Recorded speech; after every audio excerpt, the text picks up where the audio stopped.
ඉතින් අද මම මේ වීඩියෝ එකෙන් අරන් එන්නේ පස පාඩම. පස පාඩම කියන්නේ ඒ ලෙවල් කෘෂි විද්‍යාව විෂය නිර්දේශය යටතේ තියෙන 12 වසරේ 3 වෙනි පාඩම. මේක ගොඩක් වැදගත් පාඩමක්.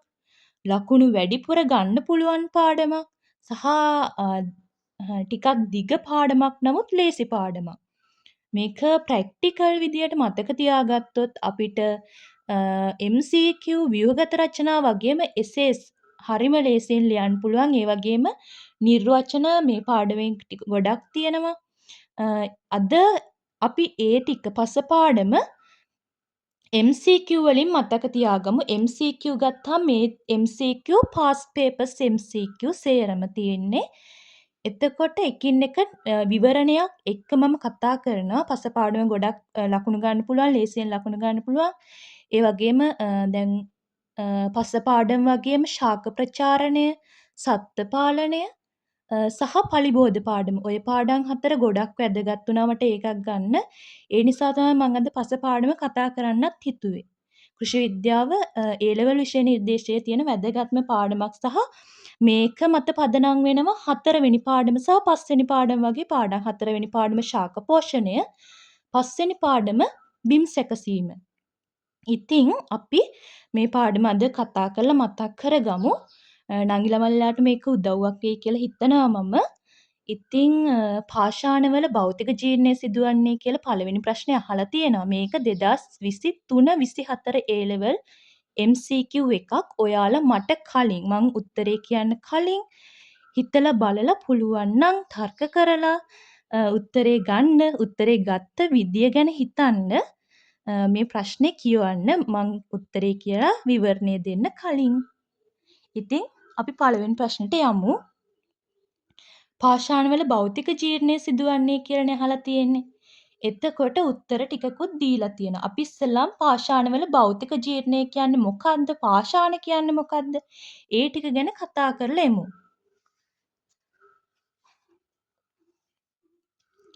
ඉතින්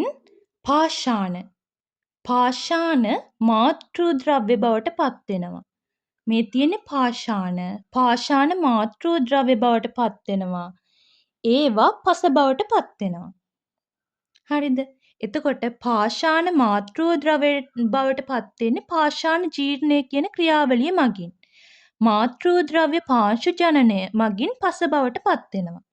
පාෂාණ කියන්නේ මොනවද? පාෂාණ කියන්නේ ඛනිජ වර්ග එකකින් හෝ වැඩි සංඛ්‍යාවකින් හැදිලා තියෙන ඝන ස්කන්ධයක්. හරිද? ඊට පස්සේ පස කියන්නේ මොකද්ද? පස කියන්නේ ඛනිජ, කාබනික ද්‍රව්‍ය, ජලය, වාතය හා ජීවීය ආකාර. ඛනිජ තියෙනවා, කාබනික ද්‍රව්‍ය තියෙනවා, ජලය තියෙනවා, වාතය තියෙනවා, ජීවීය ආකාර තියෙන පෘථිවිය මතු පිට පිහිටලා තියෙන ගොඩබිම ශාක වර්ධනයට මාධ්‍ය සපයන්නා වූ ගතික වූ දේහයක්. ගතික කියලා කියන්නේ මොකද්ද? ගතික කියලා කියන්නේ වෙනස් වෙන සුළු කියන එක. පස හැම වෙලේම වෙනස් වෙමින් තියෙන්නේ. ඉතින් මේක තමයි පසේ නිර්වචනේ. මේක අපි මතක් කරගත්තා. එතකොට මාතෘ ද්‍රව්‍ය කියන්නේ මොකද්ද? මාතෘ ද්‍රව්‍ය කියන්නේ පාෂාණ සහ පස අතරමැද්දේ හැදෙන දේ. එතකොට මේකේ අහලා තියෙන්නේ භෞතික ජීර්ණය ගැනනේ. අපි ඉස්සෙල්ලාම මතක් කරගමු පාෂාණ ජීර්ණය ගැන. පාෂාණ ජීර්ණය කියන්නේ සරලව අදහසක් ගත්තොත් මේ තියෙන පාෂාණ මාතෘ ද්‍රව්‍ය බවට පත් වෙන එක. ඒ වුණාට මේකට නිර්වචනයක් තියෙනවානේ. ඒ නිර්වචනය මම දැන් කියන්නම්. නංගිලා මල්ලා මට කලින් පුළුවන් නම් ඒක මතක් කරන් බලන්න. නොයෙකුත් කාරක මගින් පාෂාණ කැබලි වලට කඩා දැමීම නැතහොත් වියෝජනය මගින් මාතෘ ද්‍රව්‍ය සෑදීමේ ක්‍රියාවලිය.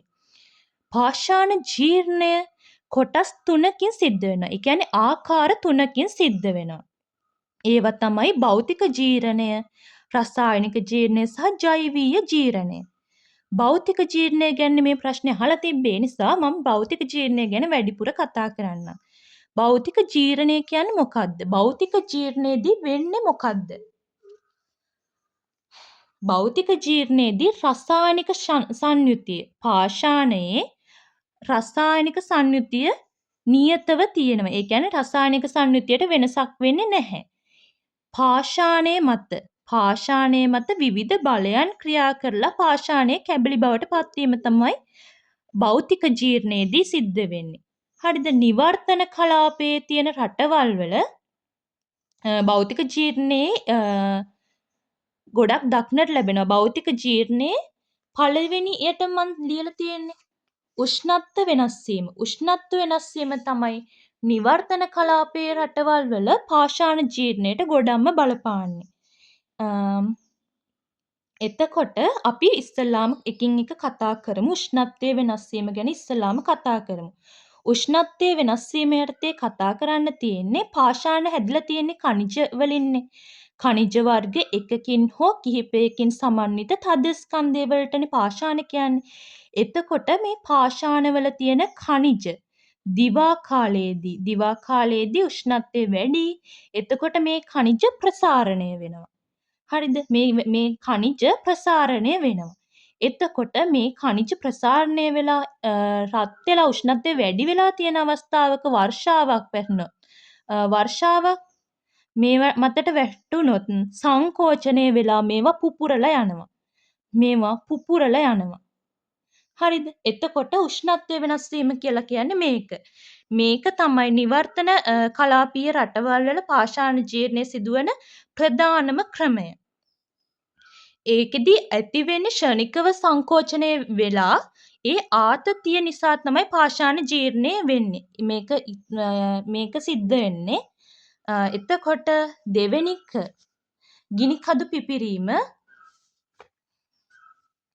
ගිනිකඳු පිපිරීමත් මේ විදිහටම විස්තර කරන්න පුළුවන්. ගිනිකඳු පිපිරීමේදී සිද්ධ වෙනවා භෞතික ජීර්ණය, ලැව් ගිනි, ඒ වගේම ගලා යන ජලය. දැන් ගංගාවක වගේ තියෙන පාෂාණවල ගලා යන ජලය නිතර වැදෙනවා. ඒත් එක්කම ගලා යන ජලයේ තියෙනවා ගලා යන ජලයට පුළුවන් පාෂාණ කැබලි බවට පත් කරන්න. ඒ වගේම හිමායනය ඒකෙදි ජලය මිදීමේදී ඒකේ පරිමාව වැඩි වෙනවා. හරිද? ජලය මිදීමේදී පරිමාව වැඩි වෙන සෞම්‍ය හා ශීත කලාපික රටවල් වල විශේෂයෙන්ම සෞම්‍ය හා ශීත කලාපික රටවල් වල පාෂාණවල තියෙනවනේ කුහර. ඒවට ඇතුල් වන ජලය මිදීමට ලක් වෙනවා. එතකොට ඒ තෙරපුම නිසා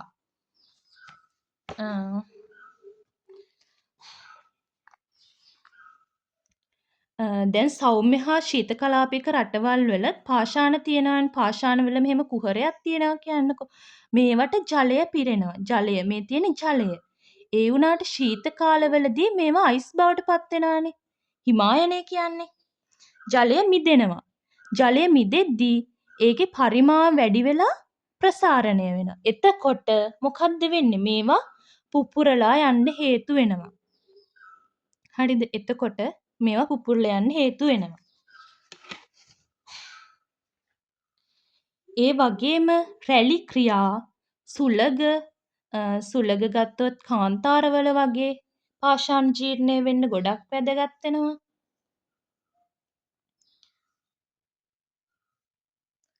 ඒ කියන්නේ චාලක ශක්තිය තමයි වැදගත් වෙන්නේ. සුලග වගේ දේවල් වලදී අපිට කතා කරන්න තියෙන්නේ චාලක ශක්තිය ගැන. ඉතින් ඊට පස්සේ භූමිකම්පා සහ ජීවීන්. ජීවීන් දායක වෙනවා භෞතික ජීර්ණයට. ඒ කොහොමද කිව්වොත් මිනිසා බිම් සකසනවා. ඒ වගේම එළුවෝ වගේ සත්තුන්ගේ කුර පාෂාණ මත ගැටීමෙනුත් භෞතික ජීර්ණය සිද්ධ වෙන්න පුළුවන්. එතකොට ඒ ටික තමයි භෞතික ජීර්ණය. අපිට ඒකෙන් උත්තරයක් හොයාගන්න පුළුවන් ඇති. නමුත් අපි කතා කරමු රසායනික ජීර්ණය සහ ජෛවීය ජීර්ණය ගැන.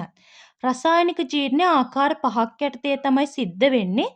ඔක්සිකරණය හා ඔක්සිහරණය, සජලනය හා විජලනය, ද්‍රවණය, ජල විච්ඡේදනය, චීලේටකරණය. ජෛවීය ජීර්ණය ගත්තාම ශාක සතුන් ක්ෂුද්‍රජීවීන්. ශාක සතුන් ක්ෂුද්‍රජීවීන් අයිති වෙන ජෛවීය ජීර්ණය. ඒකත් අපි කතා කරමු. කොහොමද ජෛවීය ජීර්ණය සිද්ධ වෙන්නේ කියලා. සරලව කතා කරමු. දැන් ශුද්‍ර ජීවීන් ගත්තහම ශුද්‍ර ජීවීන් වැදගත් වෙනවා අපිට කාබනික ද්‍රව්‍ය වියෝජනය කරන්න. ශුද්‍ර ජීවීන් මගින් නිකුත් කරනවා කාබනික අම්ල.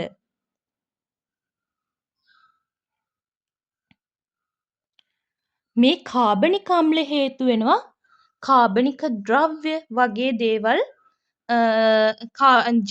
ජීර්ණය කරන්න වගේම ඒ කියන්නේ කාබනික ද්‍රව්‍ය වගේ දේවල් හියුමස් බවටනේ පත් වෙන්නේ. දැන් මේ පාෂාණ ජීර්ණය ගැන කතා කරොත් එහෙම පාෂාණ ජීර්ණය වේගවත් කරන්න හේතු වෙනවා. පාෂාණ ජීර්ණය වේගවත් කරන්න කාබනික අම්ල හේතු වෙනවා. ශුද්‍ර ජීවීන් මේ විදිහට මේ පාෂාණ ජීර්ණයට වැදගත් වෙනවා. එතකොට පාෂාණ මත විවිධ දැන් මෙතන පාෂාණයක් තියෙනවනේ. පාෂාණයක් කියලා හිතන්න. පාෂාණ මත විවිධ ජීවීන් වර්ධනය වෙන උදාහරණ විදියට ලයිකන, පාසි, මීවන වගේ දේවල්. එතකොට ඒවයින් නිකුත් කරන කාබනික සංයෝග නිසා රසායනික ජීර්ණය වේගවත් වෙනවා. එතකොටම ඊට පස්සේ අපිට කතා කරන්න පුළුවන් ශාකවල මුල්. ශාකයක මුලක් මෙහෙම වර්ධනය වෙනවා කියලා හිතන්න. ශාකවල මුල් පාෂාණවල තියෙන කුහර තුලින් වර්ධනය වෙද්දී ඒවා භෞතික ජීර්ණය අර්ථේ මෙව පුපුරලා යනවා. ඒ වගේම කුර සහිත සත්තු මං කලිනුත් කිව්වා එළුවා වගේ සත්තු එයාලගේ කුර පාෂාණවල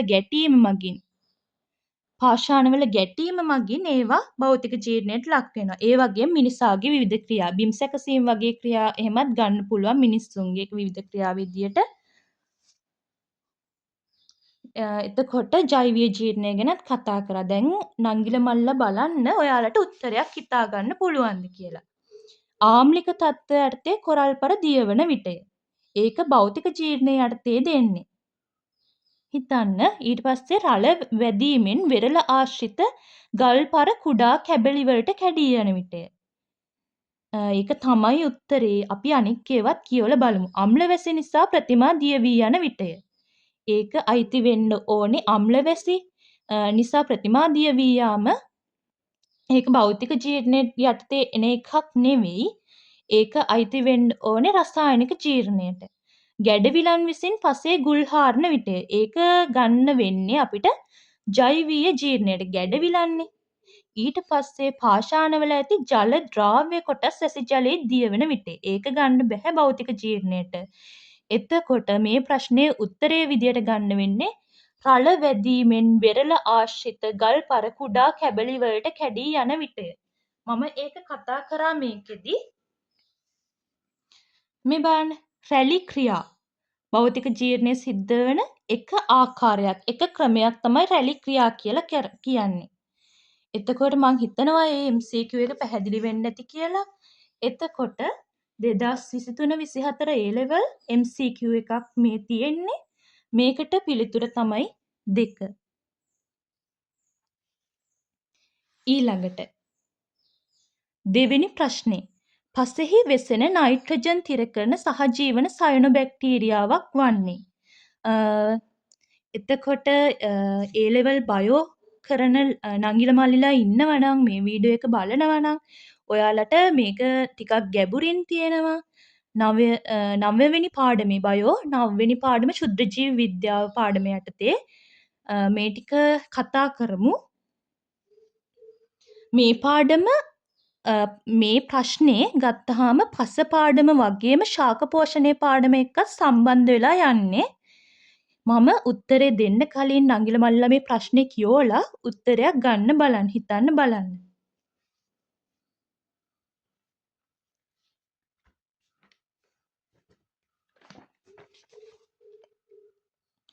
දැන් මේ ප්‍රශ්නේ බලමුකෝ.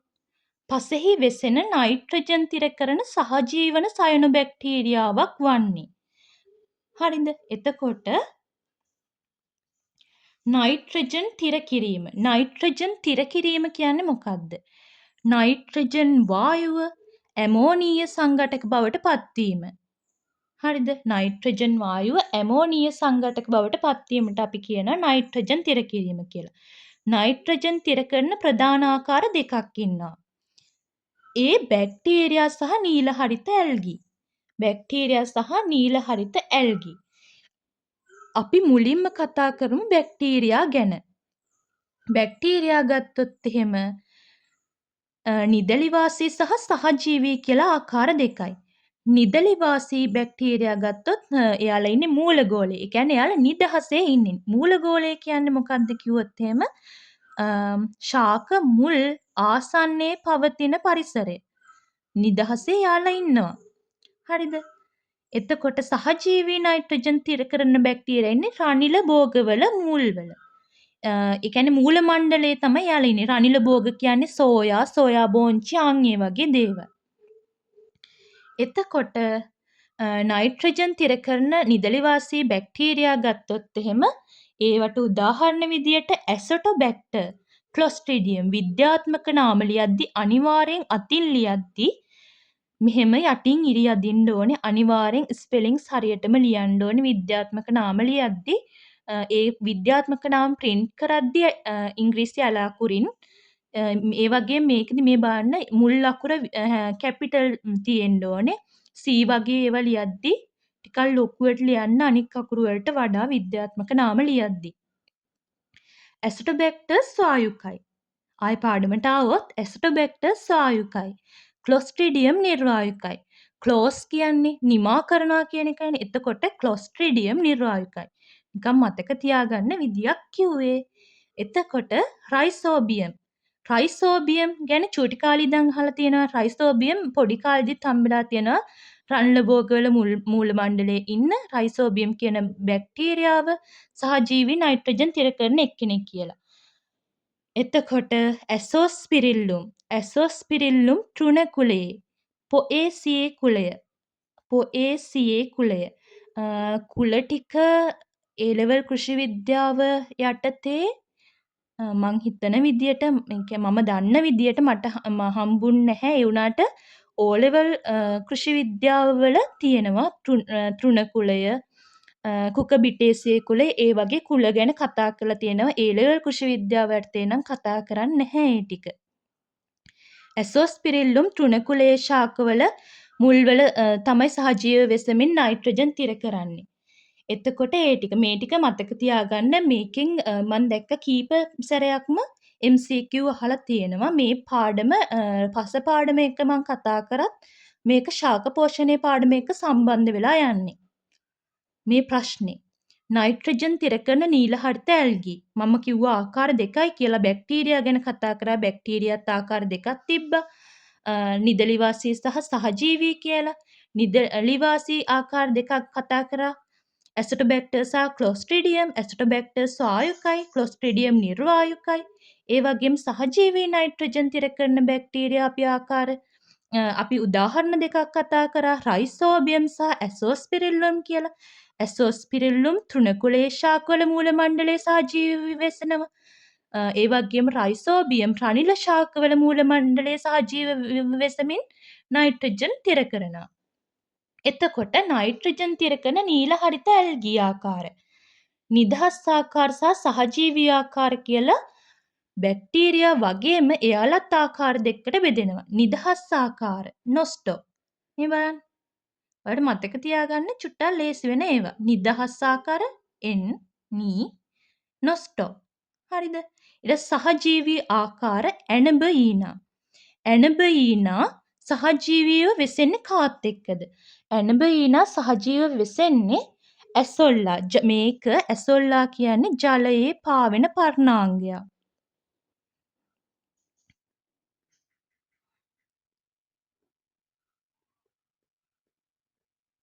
ජලයේ පාවෙන පර්ණාංගයක්. එතකොට මේ ටිකෙන් උනත් අපිට උත්තරේ ගන්න පුළුවන්. අපි දැන් උත්තරේ ගන්න පුළුවන්ද බලමු. ඇසොල්ලා කියන්නේ සයනොබැක්ටීරියාවක්ද? පසේ නයිට්‍රජන් තිර කරන සහජීවන සයනොබැක්ටීරියාවක්ද? නැහැ. ඇනබීනා ඇසොල්ලා එක්ක සහජීවන සයනොබැක්ටීරියාවක් විදිහට ක්‍රියා කරනවා. ඇසොල්ලා කියන්නේ ජලයේ පාවෙන පර්ණාංගයක්. මේ අපි ඒක කතා කරා. නීල හරිත ඇල්ගී ඇනබීනා ඇසොල්ලා සමග ජලයේ පාවෙන පර්ණාංගයක්.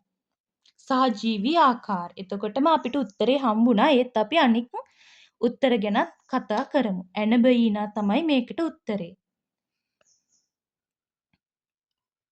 මේ 2022-23 A level MCQ එකක්. එතකොට අපිට ඇසටෝබැක්ටර් හම්බුණා. ඇසටෝබැක්ටර් හම්බුනේ නයිට්‍රජන් මේ බලන්න. ඇසටෝබැක්ටර් ස්වායුකයි. නයිට්‍රජන් තිර කරන බැක්ටීරියා ආකාරයන් නිදැලිවාසී. නිදැලිවාසී බැක්ටීරියා ආකාරය. නයිට්‍රජන් තිර කරන නිදැලිවාසී බැක්ටීරියා ආකාරයක් තමයි ඇසටෝබැක්ටර් කියලා කියන්නේ. ඇසටෝබැක්ටර් ස්වායුකයි. එතකොට අපි ඇස්ටෝබැක්ටර් ගැනත් කතා කරා.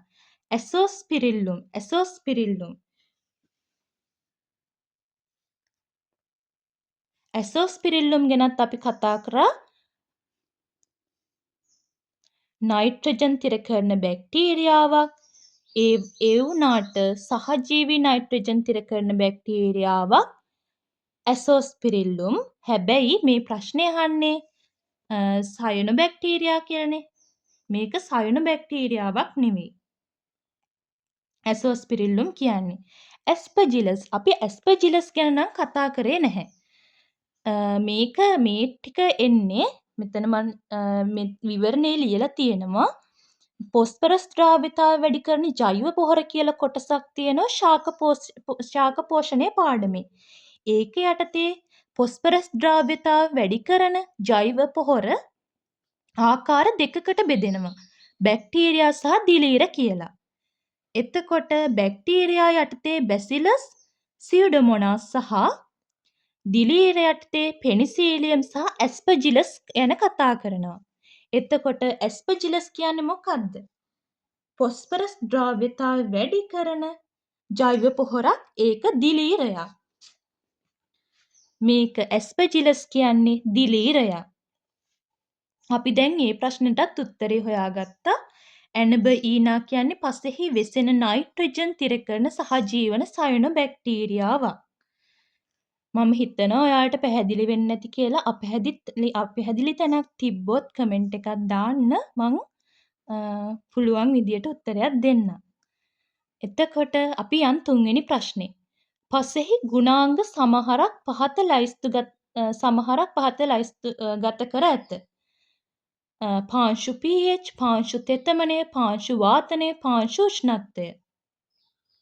ඔයාලා මට කලින් ප්‍රශ්නේ බලලා උත්තරයක් ගන්න පුළුවන්ද බලන්න. ඉහත ගුණාංග අතරින් ශාක පෝෂක අවශෝෂණය ඍජුවම බලපාන්නේ. උත්තර දීලා තියෙනවා. අපි මේ ටිකනේ එතකොට දීලා තියෙන්නේ. ශාක පෝෂක අවශෝෂණයට ගොඩක්ම බලපාන්නේ මොනවද කියලා අහනවා. මේකත් මේ ප්‍රශ්නෙත් සම්බන්ධ වෙනවා 4 වෙනි පාඩම ශාක පෝෂණයේ පාඩම එක්ක. ශාක පෝෂණ පාඩමේ FUE. FUE කියන්නේ මොකද්ද? FUE කියන්නේ fertilizer use efficiency. ඒ කියන්නේ මොකද්ද? පොහොර භාවිත කාර්යක්ෂමතාවය.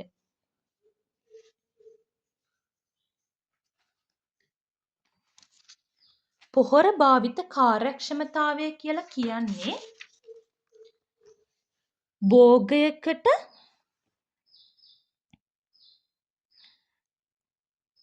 පොහොර භාවිත කාර්යක්ෂමතාවය.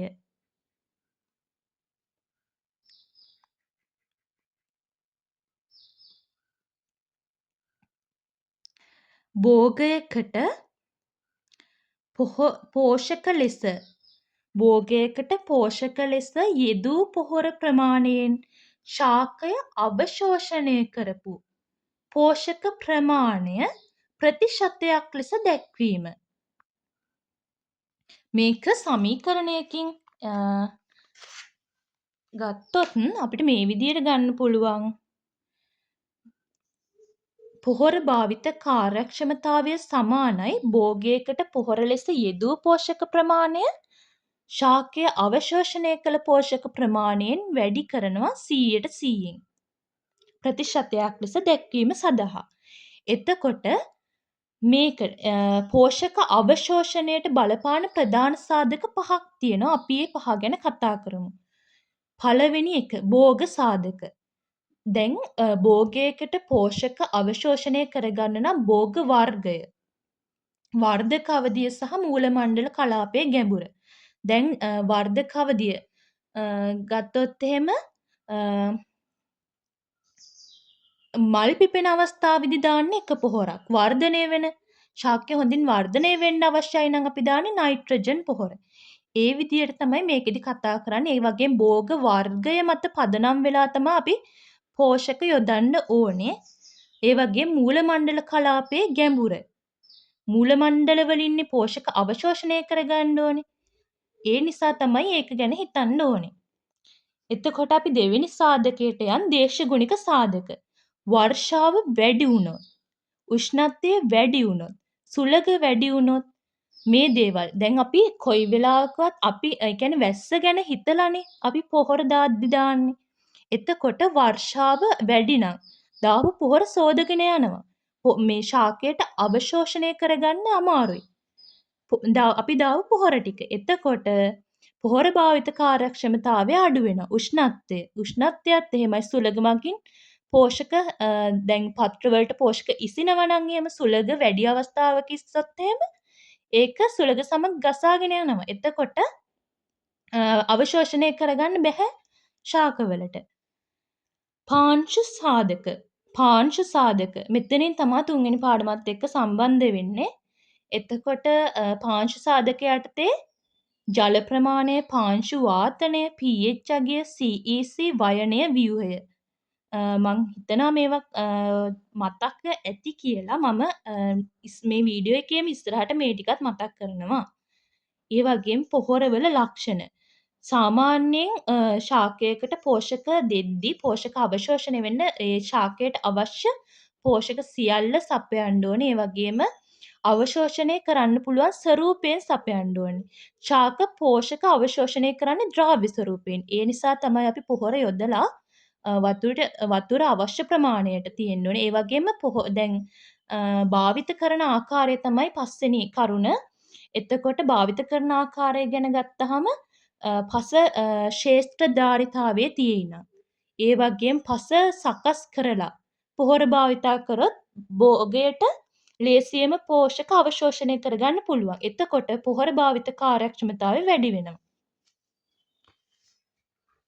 එතකොට මේ තියෙන්නේ 2018 A level ප්‍රශ්නයක්. පස්සේ ගුණාංග සමහරක් පහත ලයිස්තුගත කරලා තියෙනවා කියලා. මේ වයින් අපි හිතන්න පෝෂක අවශෝෂණයට මොනවද ඕනි වෙන්නේ? පාංශු සාධක යටතේ pH අගය, පාංශු ආතනය, ජල ප්‍රමාණය. මේ තුන ගොඩක් වැදගත්. එතකොට pH අගය, පාංශු තෙතමනය, පාංශු ආතනය වැදගත්. පසෙහි ගුණාංග වැදගත්. පසෙහි ගුණාංග පෝෂක අවශෝෂණයට. එතකොට මේකේ තියෙන උත්තර වලින් අපිට ගන්න වෙන්නේ උත්තරේ 4. මම හිතනවා ඒක පැහැදිලි වෙන්න ඇති කියලා. ඊළඟට අපි බලමු පාංශු ජනනය. මේක නිකම්ම නිකන් කතා කරගෙන යනවා නෙවෙයි, පාඩම මතක් කරනවා. මේ වේගය වැඩි නම් කමෙන්ට් එකක් දාන්න. මං කතා කරන වේගය වැඩිද දන්නේ නැහැ. මොකද මේ විදියට කරන පළවෙනි වීඩියෝ එක. හරි. ඊට පස්සේ අපි යන් 4 වෙනි ප්‍රශ්නෙට. පාංශු ජනනය ආරම්භෙන්නේ. අපි මුලදිම කතා කරා පාංශු ජීර්ණය ගැන. ඒ වුණාට අපි පාංශු ජනනය ගැන කතා කරේ නෑනේ. අපි පාෂාණ ජීර්ණය යටතේ මාතෘ ද්‍රව්‍ය බවට පත් වෙනවා කිව්වා. ඒ මාතෘ ද්‍රව්‍ය වලින් පස හැදෙනවා කිව්වා. පස හැදෙන්න හේතු වෙන්නේ පාංශු ජනනය. මේ ප්‍රශ්නේදී අහලා තියෙන්නේ පාංශු ජනනය ආරම්භෙන්නේ කියලා. මේ ප්‍රශ්නේ කියෝලා ඔයාලා මට කලින් උත්තරයක් ගන්න පුළුවන් නම් ඔයාලා මේ ප්‍රශ්නේ කියවලා උත්තරයක් ගන්න.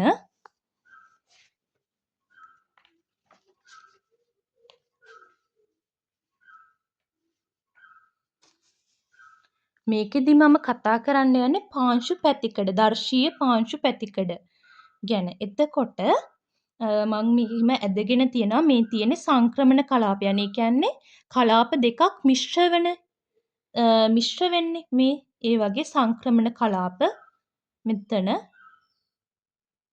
මේ වගේ තැන්. එතකොට මූලිකවම පාංශු පැතිකඩක තියෙන කලාප ගැන කතා කරනවා. මේ තියෙන්නේ මාතෘ පාෂාණය. මාතෘ පාෂාණය. එතකොට මේ තියෙන්නේ මාතෘ ද්‍රව්‍ය. හරිද? මේ තියෙන්නේ සංචායක කලාපය. මේ තියෙන්නේ විශෝධන කලාපය. මේ තියෙන්නේ කාබනික ද්‍රව්‍ය. කාබනික ද්‍රව්‍ය කලාප දෙකකට වෙන් කරලා තියෙනවා වියෝජනය නොවූ කාබනික ද්‍රව්‍ය කලාපය සහ වියෝජනය වූ කාබනික ද්‍රව්‍ය කලාපය කියලා. කාබනික ද්‍රව්‍ය කලාපය ඕ ඉංග්‍රීසි වලින් ඕ අකුරෙන් තමයි අපි කාබනික ද්‍රව්‍ය කලාපය හඳුන්වන්නේ. එතකොට විශෝධන කලාපය අපිට හම්බ වෙන මුල්ම ඛනිජමය කලාපය තමයි විශෝධන කලාපය. ඒ වගේම මේක ටිකක් තද පැහැයෙන් යුක්තයි. ඒ වගේම B සංචායක කලාපයේ විදියට, C මාතෘ ද්‍රව්‍ය විදියට, R මාතෘ පාෂාණයේ විදියටත් හඳුන්වනවා. මේ ටික ඔයාලා මතක තියාගන්න. මේක ඔයාලා ඇඳ ගන්න ඕන නම් ඇඳ ගන්න. ඒ වගේම මේ දෙන විවරණේ ලියා ගන්න ඕන නම් ලියා ගන්න අවශ්‍ය තැන් තියෙනවා. එතකොට පාංශු ජනනය කියන්නේ මොකක්ද කියන එක අපි දන්නවනේ. මාතෘ ද්‍රව්‍ය පස බවට පැත්වීම. එතකොට අපි උත්තර එකින් එක කියවලා බලලා උත්තරයක් ගන්න පුළුවන්ද බලමු. පතනය වූ පත්‍ර ස්තරය ජීර්ණය වීම සමගය. හියුමස් ජීර්ණය වීම සමගය. මාතෘ පාෂාණයේ ජීර්ණය වීම සමගය. සී කලාපයේ ජීර්ණය වීම සමගය. කාබනික ද්‍රව්‍ය ජීර්ණය වීම සමගය. ඔයාලට මේක කියෝගෙන යද්දි උත්තරයක් හිතුණා නේද? සී කලාපය කියන්නේ මොකද්ද? සී කලාපය කියන්නේ මාතෘ ද්‍රව්‍ය කලාපය.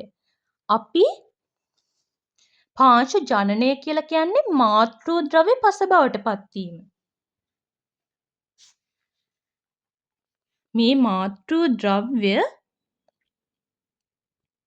පස බවට පත්වීමනේ පාංශු ජනනය කියලා කියන්නේ. පාංශු ජනනය. එතකොට සී කලාපය කියන්නේ මාතෘ ද්‍රව්‍ය කලාපය. එතකොට මේ තියෙන්නේ 2017 ලෙවල් MCQ එක. මේ ප්‍රශ්නෙට උත්තරේ විදියට ගන්න පුළුවන් වෙන්නේ පිළිතුර 4. මං හිතනවා ඔයාලට මේ පාඩම් මතක ඇති කියලා සහ ඔයාලටත් උත්තර ගන්න පුළුවන් වුණා කියලා. හරි, අපි පස්වෙනි ප්‍රශ්නෙට යමු. පාංශු දෘශ්‍ය ඝනත්වය. ගොඩක් වෙලාවට දෘශ්‍ය ඝනත්වයෙන් ව්‍යුහගත රචනා වගේම MCQත් ගොඩක් අහන තැනක් දෘශ්‍ය ඝනත්වය කියන්නේ. දෘශ්‍ය ඝනත්වය සත්‍ය ඝනත්වය සමහර වෙලාවට පැටලෙනවා පෙළක් අයට. ඉතින් අද මම මේ ගැන කතා කරන්නම්. මේ ප්‍රශ්නේ ගත්තොත් එහෙම මේක 2017 A level ප්‍රශ්නයක්, MCQ ප්‍රශ්නයක්. නගිල මල්ලට බැලුවොත් ඒක හොයාගන්න පුළුවන්. පාංශු දෘශ්‍ය ඝනත්වය බහුලව භාවිතා වන්නේ පස්සේ. ඔයාලා මේ උත්තර ටික කියවලා බලලා ඔයාලට උත්තරයක් ගන්න පුළුවන් නම් උත්තරයක් ගන්න මට කලින්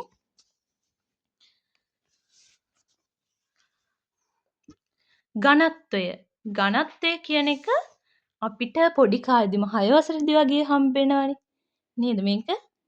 ඔයාලා හැමෝටම මතක ඇති කියලා හිතනවා. ඝනත්වය ස්කන්ධය බෙදීම් පරිමාව. කොහොමනේ මතක තියාගන්න. හරිද? එතකොට ඝනත්වය ගත්තහම ඝනත්වය සමානයි ස්කන්ධය බෙදීම පරිමාව. හරිද? එතකොට පාංශු ඝනත්වය ගත්තොත් එහෙම මේකෙදි මේ මෙතන ඝන සෙන්ටිමීටරයට වෙන්නේ සෙන්ටිමීටර උඩට ගියාම ඝන සෙන්ටිමීටරය වෙන්නේ ස්කන්ධය ග්‍රෑම් වලින්නේ මනින්නේ. ඒකට පරිමාව මේ විදියට ඒක උඩට ගියාම තමයි මේ ඝන සෙන්ටිමීටරයට ග්‍රෑම් කියලා එන්නේ. හරිද? එතකොට ඒක ඝනත්වයේ මනින ඝනත්වයට තියෙන ඒ ඝනත්වයට ගන්න ඒකකය. එතකොට පාංශු ඝනත්වය අපිට කොටස් දෙකකට බෙදන්න පුළුවන්. පාංශු ඝනත්වය ඒ කියන්නේ අපි දෘශ්‍ය ඝනත්වය සහ සත්‍ය ඝනත්වය විදියට කොටස් දෙකක් කතා කරනවා මේකෙදි. පාංශු ඝනත්වය කියන්නේ පසක ඒකක ස්කන්ධයක අඩංගු පරිමාව. පාංශු ඝනත්වය කියලා කියන්නේ. පසක තියෙනවා ඝන, ද්‍රව, වායු කියන තුන. ඝන වැඩි වශයෙන්ම ස්කන්ධයට තමයි දායක වෙන්නේ. ද්‍රව, වායු තමයි පරිමාවට දායක වෙන්නේ. හරිද? එතකොට දෘශ්‍ය ඝනත්වයේ බල්ක් ඩෙන්සිටි පසෙහි ඝන ද්‍රව්‍යයන්ගේ ස්කන්ධයට පසක ඝන ද්‍රව්‍ය තියෙනවනේ. ඒ ඝන ද්‍රව්‍යයන්ගේ ස්කන්ධයට මුළු පරිමාව දක්වන අනුපාතය. Bulk density. ඝන ද්‍රව්‍යයන්ගේ ස්කන්ධය මුළු පරිමාව. හරිද? අපි මේක කතා කරන්න ඕනේ.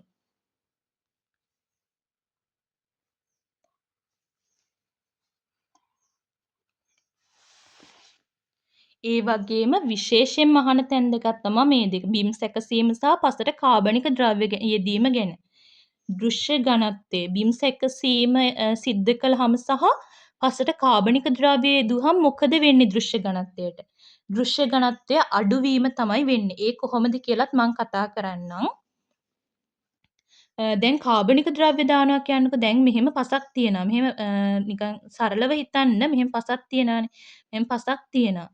කාබනික ද්‍රව්‍ය දැම්මහම මොකද වෙන්නේ? මේ පසට කාබනික ද්‍රව්‍ය දානවා. ඔන්න කාබනික ද්‍රව්‍ය මේ එකතු කරන කාබනික ද්‍රව්‍ය. කාබනික ද්‍රව්‍ය එකතු කරාම මොකද වෙන්නේ? මේකේ පරිමාව වැඩි වෙනවා. පරිමාව වැඩි වෙනවා. එතකොට දැන් දෘශ්‍ය ඝනත්වය හදනවා කියලා හිතන්නකෝ. ඝන ද්‍රව්‍යයන්ගේ ස්කන්ධය. ඔයාලට හිතෙනවා ඇති ස්කන්ධය වැඩි වෙනවා ගොඩක් කියලා. ඒත් ඊට වඩා පරිමාව වැඩි වෙනවා. මෙතන විශාල අගයක් තියෙද්දි මෙතෙන්ට එන අගය මොකද්ද? ඒ කියන්නේ දැන් මෙතන උඩ තියෙන්න ඕනේ ස්කන්ධයනේ. මෙතන තියෙන්න ඕනේ පරිමාවනේ. මෙහෙම කාබනික ද්‍රව්‍ය එකතු කරාම බිම් සකස් කරාම මොකක්ද වෙන්නේ? පස බුරුල් වෙලා මේ විදියට වෙනවානේ. මෙහෙම පස තියෙයි නම් මේ බිම් සකස් කිරීමෙන් අංශු අතර පාංශු සවිවරතාවය එහෙම වැඩි වෙනවා. හරිද? එතකොට පසේ පරිමාව වැඩි වෙනවා. මෙතන යට තියෙන අගය වැඩි වෙද්දි මෙතෙන්ට එන උත්තරේ එන්නේ අඩු අගයක්. හරිද? එතකොට දෘශ්‍ය ඝනත්වය අඩු වෙනවා. මේක ඔයාලට නිතරම හම්බෙන තැනක් බිම් සැකසීම පසට කාබනික ද්‍රව්‍ය යෙදීමෙන් දෘශ්‍ය ඝනත්වය අඩු වෙනවා කියන එක මතක තියාගන්න. ඒ වගේම තමයි සත්‍ය ඝනත්වය. සත්‍ය ඝනත්වයටමයි අංශු ඝනත්වය කියලා කියන්නේ. පසක ඝන ද්‍රව්‍යයන්ගේ ස්කන්ධය හා ඝන ද්‍රව්‍යයන්ගේ පරිමාව අතර අනුපාතය. ඇයි මේ ඝන ද්‍රව්‍යයන්ගේ පරිමාව? මේකෙදි ගත්තේ මුළු පරිමාව. දෘශ්‍ය ඝනත්වයේදී මුළු පරිමාව ස්කන්ධයට දක්වන අනුපාතය. මේකෙදි ගන්නෙ මොකද්ද? ඝන ද්‍රව්‍යයන්ගේ. ඒ මොකද කිව්වොත් ස්කන්ධයට මූලික වශයෙන් දායක වෙන්නේ ඝන. ඒ නිසා තමයි එහෙම ගන්නෙ. සත්‍ය ඝනත්වයේදී ගන්නෙ ඝන.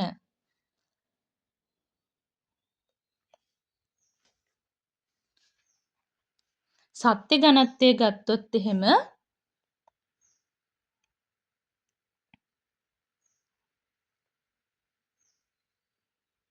සත්‍ය ඝනත්වය ගත්තාම ඝන ද්‍රව්‍යයන්ගේ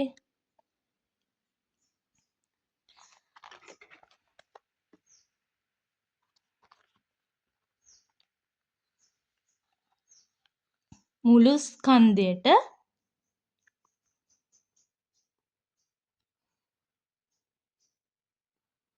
ඝන ද්‍රව්‍යයන්ගේ පරිමාව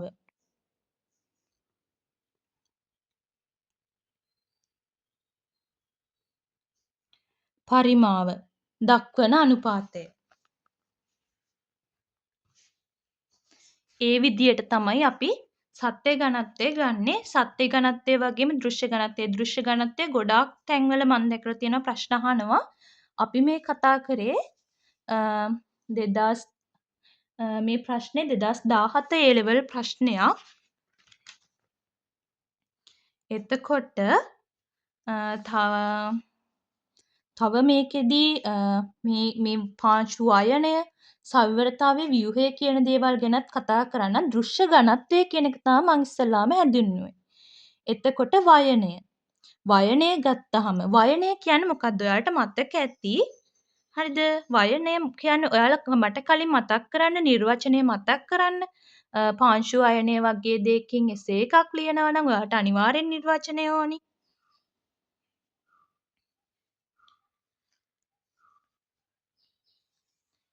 එතකොට පාංශු වයනය පසක අන්තර්ගත වැලි, රොන්මඩ, මැටි යන ප්‍රාථමික අංශූන්ගේ සාපේක්ෂ අනුපාතය හෙවත් ප්‍රතිශතාගය තමයි පාංශු වයනය කියලා කියන්නේ. වැලිමය, මැටිමය සහ ලෝමමය කියලා වයන තුනක් ගැන අපි කතා කරනවානේ. ඒකට පාංශු ව්‍යුහය කියලා කියන්නේ මොකද්ද? පසක අඩංගු වැලි, රොන්මඩ, මැටි යන ප්‍රාථමික අංශු තනි තනිව නොපිහිට බන්ධනකාරක සමග බැඳෙමින් ද්විතීයික අංශු සාදයි. මෙතන බන්ධනකාරක කියන්නේ කාබනික අම්ල වගේ දේවල්. හරිද? හැඩය ඒවා පසේ පවතින හැඩය ප්‍රමාණය ශක්තිමත් බව පාංශු ව්‍යුහයයි. ඔයාලට මතක ඇති තුන්වෙනි පාඩමේදී ප්‍රිස්මාකාර ව්‍යුහය වගේ එක ව්‍යුහයන් ගැන කතා කරනවා. මේක තමයි එතෙන්දි කතා වෙන්නේ. එතකොට අපි උත්තරයක් ගන්න බලමු මේ ප්‍රශ්නෙට. පාංශු දෘශ්‍ය ඝනත්වයේ බහුල භාවිතා වන්නේ. අපි සවිවරතාවය කතා කරේ නෑනේ. අපි සවිවරතාවය ගැනත් කතා කරලා ඉමු.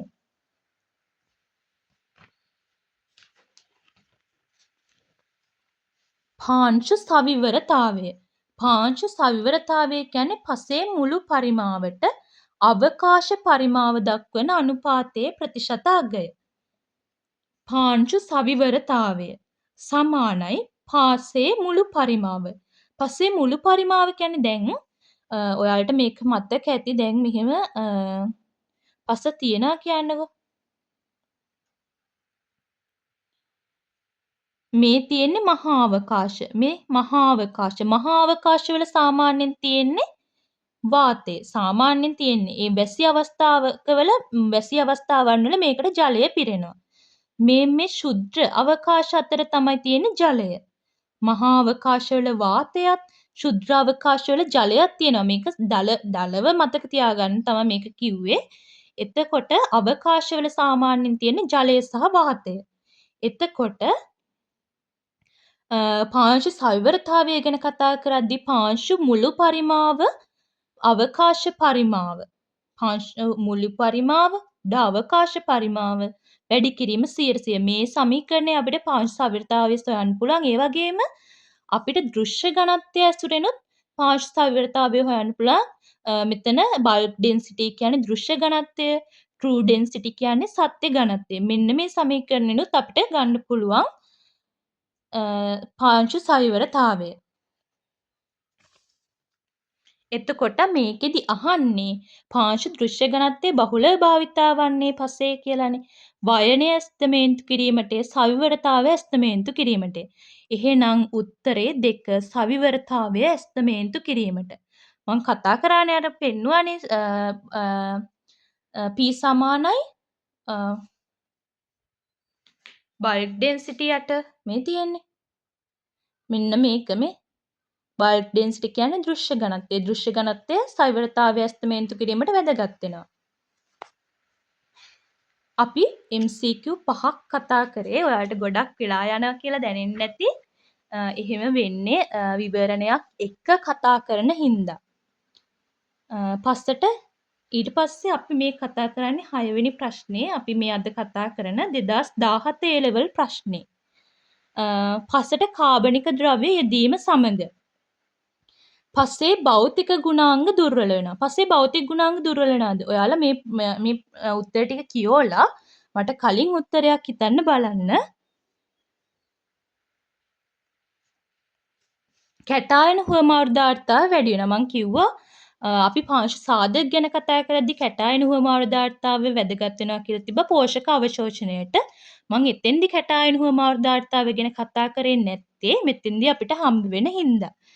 අපි එහෙනම් කැටායන හුවමාරු ධාරිතාවය ගැන මතක් කරගෙන ඉමු. අයන හුවමාරුව.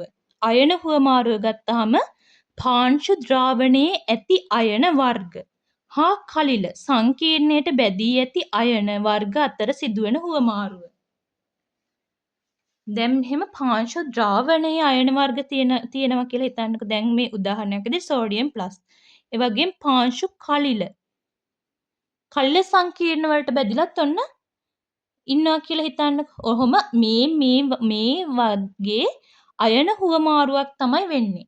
අයන හුවමාරුව කියන්නේ ඒක. මේ බලන්න නිර්වචනය. පාංශු ද්‍රාවණයේ ඇති අයන වර්ග හා කලිල සංකීර්ණයට බැදී ඇති අයන වර්ග අතර සිදුවන හුවමාරුව. ඒකාකාර දෙකයි කැටායන හුවමාරුව සහ ඇනායන හුවමාරුව. කැටායන හුවමාරු ධාරිතාව. කැටායන හුවමාරු ධාරිතාව කියන්නේ ගොඩාක් වැදගත් කන්සෙප්ට් එකක්. ඒ වගේම ගොඩක් ප්‍රශ්න එන තැනක්. වියලි පස් ඒකීය බරක ඇති හුවමාරු විය හැකි මුළු කැටායනයන්ගේ ප්‍රමාණය කැටායන හුවමාරු ධාරිතාව කියලා කියනවා. CEC කියලා තියෙන්නේ කැටායන හුවමාරු ධාරිතාවය ගැන. කැටායන් එක්ස්චේන්ජ් කැපැසිටි. එතකොට කැටායන හුවමාරු ධාරිතාවය මනිනවා 5 ග්‍රෑම් 100කට මිලි සමක සහ 5 කිලෝග්‍රෑම් එකකට සෙන්ටි මවුල කියන ඒකක වලින්.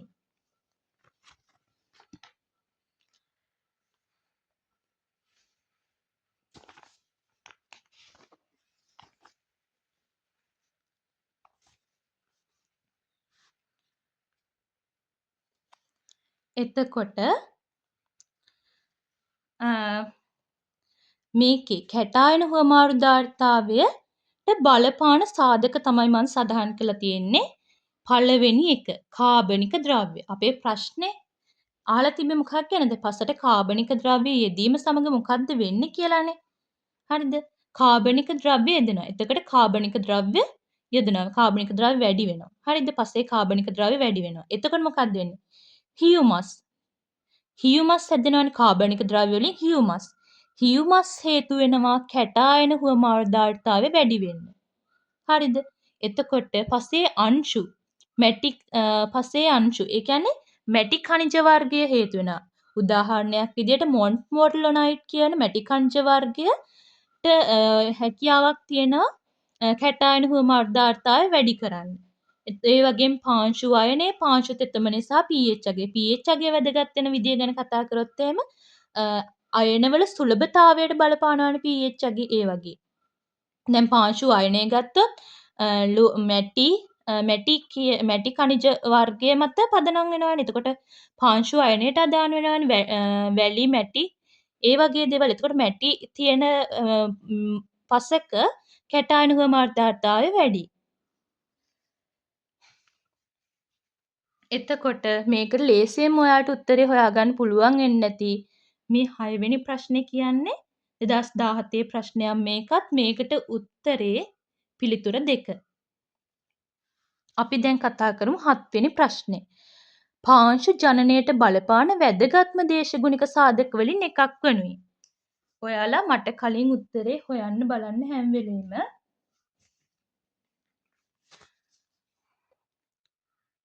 පස පාඩමේ මුලදිම අපි කතා කරන ටිකක් තමයි මේ ටික. පසක් නිර්මාණය වීමට බලපාන සාධක ප්‍රධාන වශයෙන් 5ක් තියෙනවා. ඒ තමයි මාතෘ ද්‍රව්‍ය, දේශගුණය, ජෛව ගෝලය, භූ විෂමතාවය සහ කාලය. අපි ඒකෙන් දේශගුණය ගැන ගමුකෝ. මොකද ප්‍රශ්නේ අහලා තියෙන්නේ වැදගත්ම දේශගුණික සාධක වලින් එකක් වනුයේ කියලා. උත්තරේ විදියට දීලා තියෙනවා සුළඟ, වර්ෂාපතනය, වෘක්ෂලතා ආදී ආලෝක තීව්‍රතාවය සහ භූමියේ බෑවුම. අපි බලමු. දැන් දේශගුණය ගත්තාම පසක් හැදෙන්න බලපාන ප්‍රධානම දේශගුණික සාධක දෙකක් තියෙනවා. ඍජුවම වර්ෂාපතනය සහ උෂ්ණත්වය. ආලෝකය, සුළඟ සහ ආර්ද්‍රතාවය බලපාන වක්‍රාකාරව. ඍජුවම බලපාන්නේ වර්ෂාපතනය සහ උෂ්ණත්වය. දැන් මෙතන උත්තරය හොයාගන්න අපිට හරිම ලේසියි. මොකද වර්ෂාපතනය දීලා තියෙනවා. එතකොට 7 වෙනි ප්‍රශ්නේ කියන්නේ 2022-23 A level ප්‍රශ්නයක්. මේකට පිළිතුර 2. එතකොට පාංශු පැතිකඩක පැහැදිලි පාංශු කලාප දැකිය හැක්කේ. අපි පාංශු පැතිකඩක් ගැන කතා කරා. එතකොට මේකේ පිළිතුර දැක්ක ගමන්ම හිතා ගන්න පුළුවන් ඇති නොඉදුල් පසක තමා පිළිතුර වෙන්න ඕනේ. 8 වෙනි ප්‍රශ්නේ 2020 A level ප්‍රශ්නයක්. නොඉදුල් පසක කියලා කියන්නේ ඇයි? සාමාන්‍යයෙන් පාංශු පැතිකඩක පැහැදිලි පාංශු කලාප දකින්න පුළුවන් වෙන්නේ නොඉදුල් තෘණ භූමි, නොඉදුල් වනාන්තර. ඒ කියන්නේ නොඉදුල් කියන්නේ ඉඳුල් වෙලා නැති කියන අර්ථයෙන් නිකන් සාමාන්‍යයෙන් හිතුවොත් ඒ කියන්නේ මිනිස්සුන්ගේ බිම් සැකසීම් වලට ඒ වගේ දේවල් වලට යටත් වෙලා නැති පසක අපිට පාංශු පැතිකඩක් හොඳින් බලා ගන්න පුළුවන්.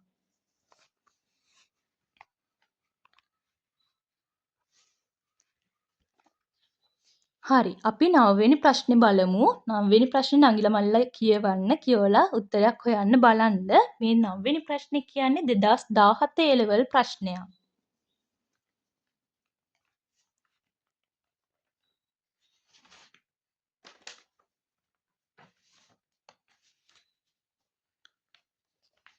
මේකේ කියන්නේ සාමාන්‍යයෙන් පසක රොන් මඩ හා මැටි අංශු ප්‍රතිශතය වැඩි වෙන විට ජලය රදා ගැනීමේ ධාරිතාව වැඩි වෙනවා කියලා. හරිද? එතකොට මේ ප්‍රශ්නය හරි. අපි හරි යන්නේ කොහොමද කියලාත් බලමු. ඒ වගේම මේ ඒ ප්‍රකාශය හරි. ඊට පස්සේ වැලි අංශු වලට වඩා මැටි හා රොන් මඩ අංශු වල මතුපිට ශ්‍රේෂ්ඨඵලය බෙහෙවින් විශාලයි. ඒකත් හරි. එතකොට මේ ප්‍රකාශ දෙකම හරි. හරිද? මේක සම්බන්ධ වෙන්නේ පාංශු කලිල කියලා කොටසක් ඔයාලට මතක ඇති. පාංශු කලිලවල ලක්ෂණ ඔයාලා කතා කරන්න ඇති. විෂ්කම්භය 0.002 මිලිමීටරට වඩා කුඩයි. දැන් මැටි කියන්නේ මැටිවල විෂ්කම්භය 0.002 මිලිමීටර වලට වඩා කුඩයි. හරිද? ඊට පස්සේ පෘෂ්ඨික ක්ෂේත්‍රඵලය අධිකයි. එහෙනම් මැටිවල රොන් මඩවල එහෙමත් පෘෂ්ඨික ක්ෂේත්‍රඵලය අධිකයි. ඒ වගේම මතුපිට පෘෂ්ඨය අධික ලෙස ඍණාරෝපිතයි. මතුපිට පෘෂ්ඨය අධික ලෙස ඍණාරෝපිතයි. ජලයේ අවලම්බිතයි. ඒ වගේම ස්ෆටික රූප හෝ අස්ෆටික රූපී ආකාරයෙන් පාංශු කලිල තියෙනවා. ස්ෆටික රූපී පාංශු කලිලයක් විදියට මැටි උදාහරණ විදියට කියන්න පුළුවන්. අස්ෆටික රූපී පාංශු කලිලයක් විදියට හියුමස් කියන්න පුළුවන්. කාබනික ද්‍රව්‍ය වියෝජනය වෙලා හැදෙනවනේ හියුමස්. හරිද? එතකොට අපි කතා කරේ කාබනික ද්‍රව්‍ය වියෝජනයේ හියුමස් හැදෙනවා. හියුමස් ඇදගත් වෙනවා කැටයන් එක්ස්චේන්ජ් කැපැසිටි එක වැඩි කරන්න කියලා. එතකොට කාබනික හෝ අකාබනික විදියටත් පාංශු කල්ල ආකාර දෙකකට වෙන් කරන්න පුළුවන්. කාබනික විදියට හියුමස්, අකාබනික විදියට මැටි. එතකොට අපි ඒකෙදි මැටි ගැන පාංශු කල්ල යටතේ එහෙම කතා කරා. එතකොට මේ දෙකම ප්‍රකාශ දෙකම නිවැරදිනේ. මේ තියෙන ප්‍රකාශ දෙකම නිවැරදි. එතකොට A නිවැරදි අතර B සාවද්‍ය වේ. මේක වැරදි. A සාවද්‍ය වෙන අතර B නිවැරදි වේ. A සාවද්‍ය වෙන අතර B නිවැරදි වේ. ඒකත් වැරදි. එතකොට මේක කියනවා A හා B ප්‍රකාශ දෙකම නිවැරදි කියලා. ඒක හරි. අතර B මගින් A වැඩි දුරටත් පැහැදිලි වේ. ඊට පස්සේ 4 වෙනි ප්‍රශ්නේ කියන්නේත් ප්‍රකාශ දෙකම නිවැරදි වන අතර A මගින් B තව වැඩි දුරටත් පැහැදිලි වේ. එතකොට මේ දෙක චුට්ටක් තියලා අපි යමු 5 වෙනි ප්‍රශ්නෙට. A හා B ප්‍රකාශ දෙකම නිවැරදි වන පස්වෙනි උත්තරේට. එතකොට මේකෙදී A හා B ප්‍රකාශ දෙකම නිවැරදි වන නමුත් එක් ප්‍රකාශය අතර සම්බන්ධතාවයක් නැත කියලා තියෙන්නේ. ඒක වැරදි. මොකද සම්බන්ධතාවයක් තියෙනවා. දැන් අපි බලමු කොහොමද සම්බන්ධතාවය තියෙන්නේ කියලා. වැලි අංශු වලට වඩා මැටි හා රොන් මඩ අංශු වල මතුපිට ශ්‍රේෂ්ඨඵලය බෙහෙවින් විශාලයි කියලා තියෙනවා. හරිද? එතකොට මේ A ප්‍රකාශයේ තියෙන සාමාන්‍ය පසක රොන් මඩ හා මැටි අංශු ප්‍රතිශතය වැඩි වන විට ජලය රදා ගැනීමේ ධාරිතාවය වැඩි වේ කියලා. එතකොට මේකින් පැහැදිලි වෙන්නේ A හා B ප්‍රකාශ දෙකම නිවැරදි. අතර B මගින් A වැඩිදුරටත් පැහැදිලි වේ කියන තුන්වෙනි පිළිතුර තමා පිළිතුර විදියට ගන්න පුළුවන් වෙන්නේ. ඔයාලට ප්‍රශ්නෙක උත්තරයක් හරියටම ගන්න බැයි නම් ඒ වගේ වෙලාවට එක්සෑම් එකේදී අනික් උත්තර කපන්න. කපලා ඉතුරු වෙන කීපෙන් හොඳම උත්තරේ බලන්න. එතකොට ඒ තමයි වැඩිදුරටත් පැහැදිලි වෙන්නේ B මගින්. එතකොට 10 වෙනි ප්‍රශ්නේ. පසක කැටායන හුවමාර්ගධාර්තා ප්‍රකාශ කරන්නේ මේක 2014 A level ප්‍රශ්නයක්. මේකට දැක්ක ගමන් උත්තරේ හිතන්න පුළුවන් ඇති. මොකද අපි කැටායන හුවමාර්ගධාර්තාවය ගැන කතා කරලා ආවේ. පස් ග්‍රෑම් 100කට මිලි සමක කියන එක තමයි උත්තරේ විදියට ගන්න පුළුවන් වෙන්නේ. මම ඒක කලින් කතා කරා කලින් ප්‍රශ්නෙක. ඉතින් මං හිතනවා ඔයාලට පාඩම ගොඩක් මතක් වෙන්නේ නැති කියලා. ඒ වගේම තව මේ වගේ වීඩියෝ ඕන්නම් මොන පාඩම් වලින්ද ඔයාලට ඕනි? ඒ වගේ දේවලුත් කමෙන්ට් කරන්න. ඒ වගේම මේ පාඩමේදී මොනවා හරි මේ ප්‍රශ්නවල මොනවා හරි ගැටලුවක් තියෙනම් ඒවත් කියන්න. මං ඉස්සරහටත් වීඩියෝ ගේන්න බලාපොරොත්තු වෙනවා 2027 level 28 level අයට. ඉතින් මේ වීඩියෝ එක හොඳයි නම් ලයික් කරන්න, කමෙන්ට් කරන්න. ඔයාලට ගැටලු තියෙනම් ඔයාලට තව මොන වගේ පාඩම් වලින්ද ප්‍රශ්න තියෙන්නේ? A level කෘෂි විද්‍යාව සිලබස් එකේ තව ප්‍රශ්න තියෙන තැන් කියන්න. මං හිතනවා පස පාඩම මතක් වෙන්නේ නැති කියලා සාමාන්‍යයෙන්. ඉතින් මේ වීඩියෝ එක මෙතනින් ඉවර කරන්න යන්නේ. ඔයාලා හැමෝටම හොඳට එක්සෑම් ලියන්න පුළුවන් වෙන්න කියලා හිතනවා. මං හිතනවා මං කියන එක වේගෙ වැඩි නැතුව ඇති කියලා. වේගෙ වැඩි නම් ඒත් මට කියන්න. මං හිතනවා මේ විවරණ එක්ක පැහැදිලි කරන එකෙන් කාලය ගොඩක් ගියාට ඔයාලට පාඩම සාමාන්‍යයෙන් මතක් වෙන්නේ නැති කියලා. මුළු පස පාඩමම කතා කරන්න කියන්නේ එහෙම අමාරුයි. ප්‍රශ්න කීපකින් ප්‍රශ්න 10ක් වුණාට අපි විවරණ එක්ක කතා කරේ. මං හිතනවා පාඩම මතක් වෙන්නේ නැති කියලා. ඉතින් මෙතනින් මේ වීඩියෝ එක ඉවරයි. ප්‍රශ්න MCQ 10ක් කතා කරා පාස් පේපර්ස් වලින්. පස පාඩමත් මතක් වෙන්නේ නැති බොහෝ දුරට. Thank you.